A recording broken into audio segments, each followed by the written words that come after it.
Scary Santa.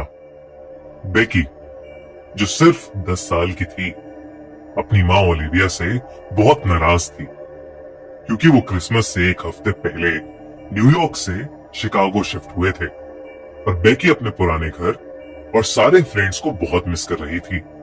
Olivia ने अपनी बेटी बेकी का मूड ठीक करने के लिए उसे क्रिसमस ईव की शाम को एक टॉय शॉप ले जाकर उसका मनपसंद गिफ्ट दिलाने का सोचा। ओलिविया बेकी को कई टॉय शॉप्स पर लेकर गई और उसे कहीं कुछ पसंद नहीं आया। जब वो वापस घर जा रहे थे तो उनके घर से कुछ ब्लॉक्स दूर एक कोने में बेकी ने अपनी मॉम ओलिविया को एक टॉय शॉप पर गाड़ी रोकने को कहा। उस टॉय शॉप में बेकी को अपना मनपसंद बोर्ड गेम दिखा।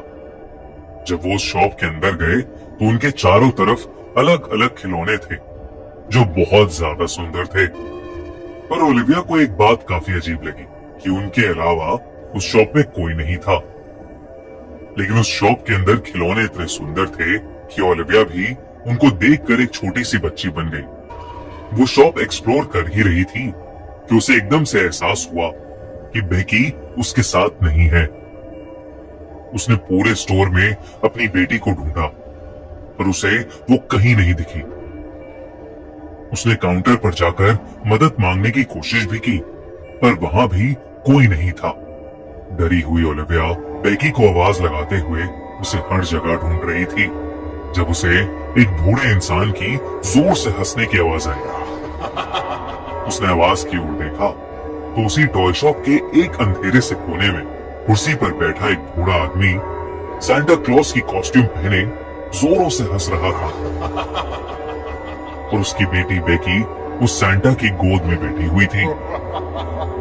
जैसे ही ओलिविया ने उस सांता क्लॉज को देखा, वो हंसता हुआ सांता अचानक चुप हो गया और अपनी आंखें उठाकर ओलिविया को घूरने लगा।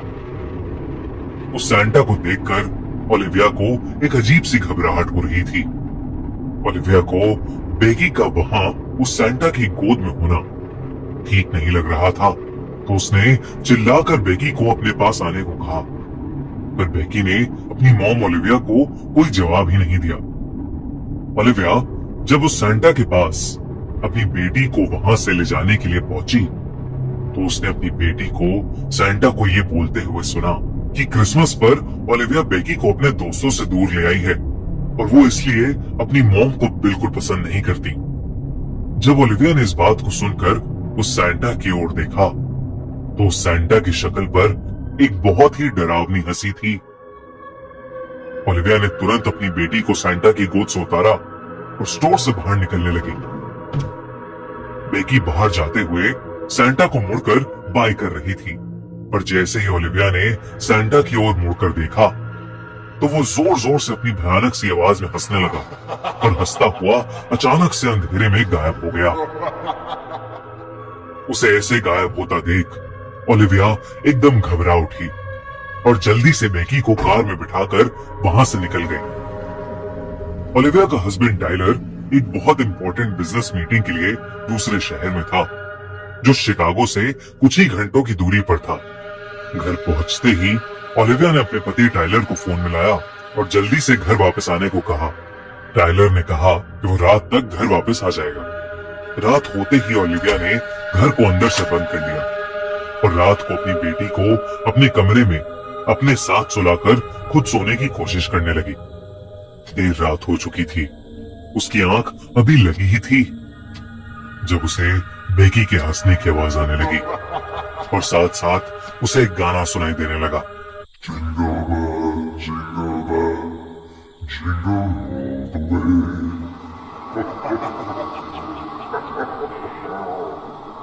ओलिविया ने डरते हुए आंख खोली और जो उसने देखा वो देखकर उसके रोंगटे खड़े हो गए। उसके कमरे में खिड़की के पास वही सांता खड़ा था जो उस टॉय शॉप में उन्हें देखा था। वो छोटी सी बेकी को हवा में जोर जोर से उछालकर झूला झूला रहा था। ये देखते ही ओलिविया डर के मारे बहुत जोर से चिल्लाई। उसकी चीख सुनकर वो सांता ओलिविया की तरफ मुड़ा और वही गाना और तेज आवाज में गाने लगा।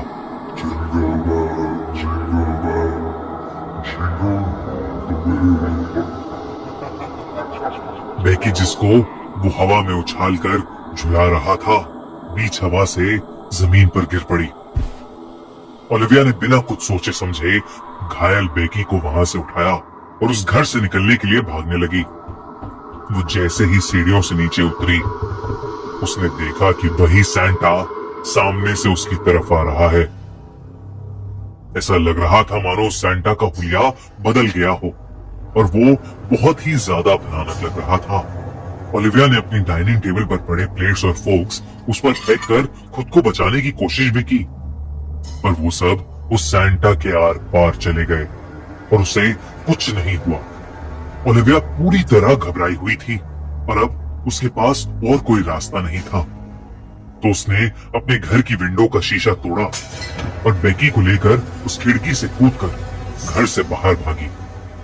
उसने अपनी बेटी को गाड़ी में बिठाया और गाड़ी ऑन की, लेकिन तभी उसे महसूस होने लगा कि कोई उसका गला दबा रहा है। उसकी आंखें जब गाड़ी के रियर व्यू मिरर पर पड़ी तो वो सैंटा उसके पीछे ही था और उसका गला दबा रहा था।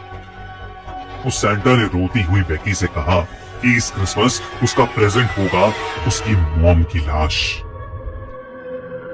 ओलिविया को सांस लेने में बहुत तकलीफ होने लगी और धीरे धीरे उसकी आंखें भी बंद होने लगी। जब उसकी आंख खुली तो उसका पति टाइलर और बेटी बेकी उसके पास बैठे थे और वो उसे होश में लाने की कोशिश कर रहे थे। टाइलर के साथ ओलिविया के कुछ पड़ोसी भी थे जो उसके घर का शोर सुनकर उसे बचाने आए थे और तब उन्हें ओलिविया अपनी कार में बेहोश पड़ी मिली थी। उन्होंने ही उसे हॉस्पिटल में एडमिट कराया था। जब उन्होंने ओलिविया का पूरा किस्सा सुना तो उन्होंने बताया कि वो टॉय स्टोर जिसमें वो गए थे वो कई सालों से बंद पड़ा है। कई साल पहले इसी टॉय स्टोर में एक पागल आदमी काम किया करता था जो क्रिसमस के दिन सैंटा क्लॉज बनकर लोगों के घरों में घुसता था और अपने मजे के लिए उन्हें डराता रहता था। एक दिन कुछ लड़कों ने उससे परेशान होकर क्रिसमस ईव की रात उसे वापस डराने के लिए उसकी टॉय शॉप में पटाखे जलाकर उसकी शॉप को बाहर से लॉक कर दिया। उसमें से एक पटाखा गिफ्ट रैप और क्रिसमस ट्री वाले सेक्शन में जाकर फटा, जिसकी वजह से उसकी पूरी शॉप जल गई और उसी आग में जलकर वो सैंटा भी मर गया। कहते हैं कि तब से हर क्रिसमस ईव पर वो खंडर अपने आप ठीक होकर कुछ लोगों को टॉय शॉप जैसा दिखता है और अगर कोई उस टॉय शॉप में जाकर उस सैंटा से कुछ मांग ले तो वो सैंटा उस इंसान के घर जाकर उसकी या किसी फैमिली मेंबर की जान ले लेता है। उसके पड़ोसियों ने बताया कि उस एरिया में कई ऐसे इंसिडेंट हो चुके हैं जहां लोगों ने उस डरावने सैंटा को देखा है। ये सब सुनकर ओलिविया ने अपने आप को खुशनसीब माना कि वो और उसकी बेटी उस रात बच गए। इस इंसिडेंट के बाद उन्होंने अपना घर भी शिफ्ट कर लिया, लेकिन उस भयानक सैंटा का चेहरा शायद ही ओलिविया कभी भूल पाएगी।